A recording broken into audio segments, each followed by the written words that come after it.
Sir ఇప్పుడు long term wealth క్రియేషన్‌కి top 3 sectors ఏమున్నాయి సార్? మనము లాంగ్ టర్మ్‌లో టాప్ 3 సెక్టర్స్ అంటే ఇది ఎప్పుడు కూడా మీరొకటి గుర్తుపెట్టుకోవాలి. సెక్టర్‌కి కానీ ఒక లైఫ్ సైకిల్ అనేది ఉంటుంది ఎప్పుడు కూడా. మీరు బాగా గమనించినట్లయితే మనం ఇంతకుముందు అనుకున్న విధంగా సాఫ్ట్‌వేర్ తీసుకోండి. సాఫ్ట్‌వేర్ అనేది ఒక థీమాటిక్ సెక్టర్. ఒకప్పుడు 2000లో ఏమైపోయింది? రెసిషన్ వల్ల మొత్తం ఎంత డౌన్ అయిపోయింది.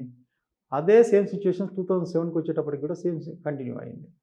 మళ్ళా 2014 వచ్చిన తర్వాత మళ్ళా ఇంప్రూవ్‌మెంట్ అనేది మళ్ళా జరిగింది. అలాగే ఇప్పుడు ట్రంప్ వచ్చాడు. Because of the geo political situations or ఈ మామూలుగా పాలిసీస్ అంటే పాలిసీస్ డిజైన్ చేయడంలో ఏమైపోయింది మొత్తం మళ్ళా ఇంటర్నేషనల్ లెవెల్‌లో సాఫ్ట్‌వేర్ అనేది ఒక రకంగా డౌన్ ట్రెండ్ సూచిస్తా ఉంది. సో, సెక్టర్స్ అనేది లాంగ్ టర్మ్‌కి నేను సజెస్ట్ చేయను. బట్ మనకు ఐడియా ఉన్నప్పుడు మాత్రము ఖచ్చితంగా దాని మీద ఖచ్చితమైనటువంటి అవగాహన ఉన్నప్పుడు మాత్రము సెక్టర్ ఎప్పుడైతే లోలో ఉంటుందో అప్పుడు ఇన్వెస్ట్‌మెంట్ చేయడం అనేది స్టార్ట్ చేయాలి.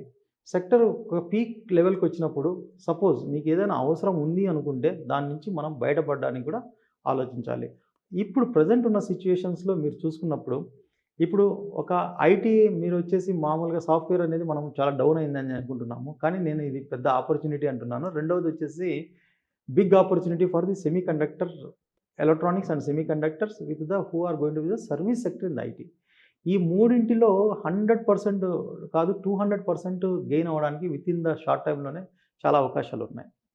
అలాగే డిఫెన్స్ సెక్టర్ వచ్చేసేసి అందరి మంది మనం ఏమవుతుందంటే వెంటనే కొన్ని ఆర్డర్స్ రాగానే పేపర్‌లో రాగానే పలానా కంట్రీ నుంచి మనం ఆర్డర్స్ తెచ్చుకున్నాము. బ్రహ్మోస్ మిసైల్స్ గాని వేరైనా ఏదైనా డిఫెన్స్ ప్రొడక్ట్స్ మనకి రాగానే మనం ఏం చేస్తున్నామంటే ఇమ్మీడియేట్‌గా ఆ స్టాక్ ప్రైస్‌ని మనం పెరుగుతున్నాం. కానీ డిఫెన్స్ సెక్టర్‌లో మనం గమనించాల్సింది ఏంది అంటే ఆర్డర్ వచ్చిన తర్వాత దాన్ని డెవలప్ చేసి ఒక ప్రోడక్ట్ రూపంలో తయారు చేసి మనం డెలివరీ చేసి ఆ ప్రాఫిట్‌ని మనం తీసుకునేటప్పటికి దాదాపు 3-4 ఇయర్స్ అనేది చాలా మినిమమ్ డ్యూరేషన్ పడుతూ ఉంటుంది.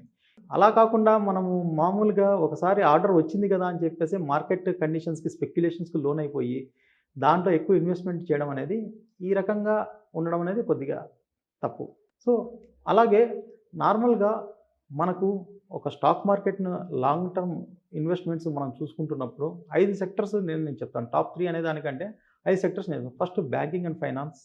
ఎప్పుడైనా సరే మనం ఒక బడ్జెట్ తర్వాత ఒక దేశంలో గాని, ఒక రాష్ట్రంలో కానీ లేదా ఒక కంపెనీకి సంబంధించినటువంటి ఎప్పుడైనా ఒక బడ్జెట్ అయిన తర్వాత ఇమ్మీడియేట్‌గా అది ఒక లీనియర్ అంటే ఇక్కడి నుంచి వరకు మనం తప్పులు చేశాము. మనం ఈ తప్పులు తెలుసుకున్నాము. దీని నుంచి మనం మార్కెట్ పోవాలనుకున్నప్పుడు సింపుల్‌గా ఫస్ట్ ఇలా స్టార్ట్ అవుతుందనమాట. ఇట్లా మనము ఒక ఎలిప్స్ షేప్‌లో మనకు స్టార్ట్ అవుతుంది. ఎప్పుడైతే ఫస్ట్ క్వార్టర్ దాటిందో అప్పుడు ఫాస్ట్‌గా వెళ్ళడానికి అవుతుంది. తర్వాత థర్డ్, ఫోర్త్ వచ్చేసి పీక్ లెవెల్‌లోకి వచ్చేస్తాయన్నమాట. సో, ఈ రకంగా మనకేమవుతుందంటే ఒక సెక్టర్‌లో కానీ, ఒక ఇన్వెస్ట్‌మెంట్ సైకిల్‌లో కానీ ఈ రకంగా జరుగుతా ఉన్నప్పుడు మనము టాప్ 3 సెక్టర్స్ అని చెప్పి చూసుకుంటున్నప్పుడు అసలు ఈ సెక్టర్స్ ఇప్పుడు ఖచ్చితంగా మనం ఇప్పుడు ఇన్వెస్ట్ చేసే పొజిషన్‌లో ఉన్నామా లేదా? ఫస్ట్ మనము ఈ సైకిల్‌లో మనం ఎక్కడున్నాము? ఇప్పుడు ఒక సైకిల్ అన్నప్పుడు మనం ఏం చేస్తాం? ఒక సైన్ వేవ్ తీసుకున్నప్పుడు ఇట్లా ఉన్నప్పుడు ఫస్ట్ ఏమవుతుంది? 0 స్టార్ట్ అవుతాం. +1 మళ్ళా 0 మళ్ళా -1 0 అనుకుందాం అనుకోండి. ఈ యొక్క ఫస్ట్ దాన్ని ఏమంటాము? మనము మామూలుగా ఎక్స్‌పాన్షన్ స్టేజ్ అంటాము. మళ్ళా పీక్‌కెళ్ళింది. తర్వాత డిస్ట్రక్షన్. తర్వాత కాంట్రాక్షన్. తర్వాత రికవరీ తర్వాత మళ్ళా ఎక్స్‌పాన్షన్. సో, ఈ రకమైనటువంటి సైకిల్‌లో మనం ఎక్కడున్నామని తెలుసుకోవడం చాలా ఇంపార్టెంట్. ఓకే. సో, తెలుసుకొని ఇప్పుడు సపోజ్ మనకు ఒక కన్జంప్షన్ సెక్టర్ తీసుకున్నప్పుడు దాదాపు 12 ఇయర్స్ పడుతుంది హ్మ్. కొన్నిసార్లు ఒక సైకిల్, లైఫ్ సైకిల్ అనేది. అలాగే ఐటీ సైకిల్‌కొచ్చేసి దాదాపు 8-10 ఇయర్స్ పడుతుంది. సో, మనం 8-10 ఇయర్స్‌లో ఇప్పుడు మనం ఫస్ట్ స్టార్టింగ్‌లో ఉన్నామంటే జీరోలో ఉన్నామా, -1లో ఉన్నామా అనేది గమనించుకున్నామంటే ఇప్పుడైతే ఐటీ సెక్టర్ -1లోనే ఉంది. ఇంకా కొన్ని రోజులు కావచ్చు ఎక్స్‌పాన్షన్. ఇంకా కొద్దిగా ఎక్స్‌పాండ్ అవ్వచ్చు. సో, ఈ -1 నుంచి ఇంకా కొంత టైమ్ డ్యూరేషన్ తీసుకోవచ్చు.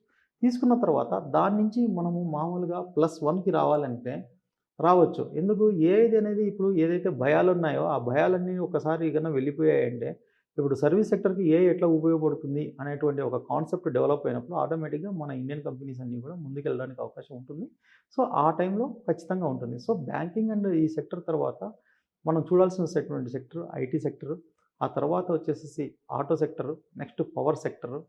తర్వాత లాస్ట్ వచ్చేసేసి మనము ఈ యొక్క బ్యాంకింగ్ సెక్టర్ తర్వాత మనము లాస్ట్ ఫైనల్గా చూసుకోవాల్సి వచ్చినప్పుడు మాత్రము మనము కొద్దిగా సర్వీసెస్ సెక్టర్ చూసుకోవాల్సి వస్తుంది.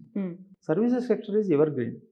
ఎప్పుడు కూడా మీరు చూసే ఉంటారు, మనకి ఇంత అంటే టర్మోయిల్ అంటే గ్లోబల్ ఎకానమీ ఇంత వచ్చినా కూడా అమెజాన్ షేర్ పెరుగుతూ ఉంది. ఎందుకు పెరుగుతూ ఉంది? Because it is a service sector, majorly service sector. So ఇలా ఏంటంటే మనము ఏ టైంలో ఏది ఎంటర్ కావాలి అనేది ఒక సరైనటువంటి అవగాహన ఏర్పరచుకున్న తర్వాత టాప్ 3 సెక్టర్స్ని మనం సెలెక్ట్ చేసుకొని అందులో మనము ట్రెంచ్ వైజ్ అంటే ఇప్పుడు ఫస్ట్ మనం ఏ లెవెల్లో ఉన్నప్పుడు కింద -1 లెవెల్లో ఉన్నప్పుడు ఎక్కువ అంటే ఒక 60 to 70% కూడా మనం ఇన్వెస్ట్మెంట్ చేయొచ్చు. అలాగే ఇప్పుడు జీరోకి వచ్చినప్పుడు దాదాపు ఒక 20% 30% మాత్రం చేయాలి. ఒక ఎక్స్పాన్షన్ స్టేజ్కి వచ్చినప్పుడు స్టాప్ చేయాలి. సో ఇలా ఈ లైఫ్ సైకిల్స్ని ఫస్ట్ మనం గమనించుకుంటూ మనం కన్నా సెక్టర్స్లో కన్నా ఈ యొక్క నేను చెప్పినటువంటి 5 సెక్టర్స్లో కన్నా పెట్టగలిగితే మనకు లాంగ్ టర్మ్ వెల్త్ అనేది ఆల్మోస్ట్ ఆల్ ఎవ్రీ 5 ఇయర్స్కి 2x అంటే 2 to the power of x ప్రకారం మనం ముందుకెళ్తా పోతుండొచ్చు. Okay. Thank you so much sir. Welcome.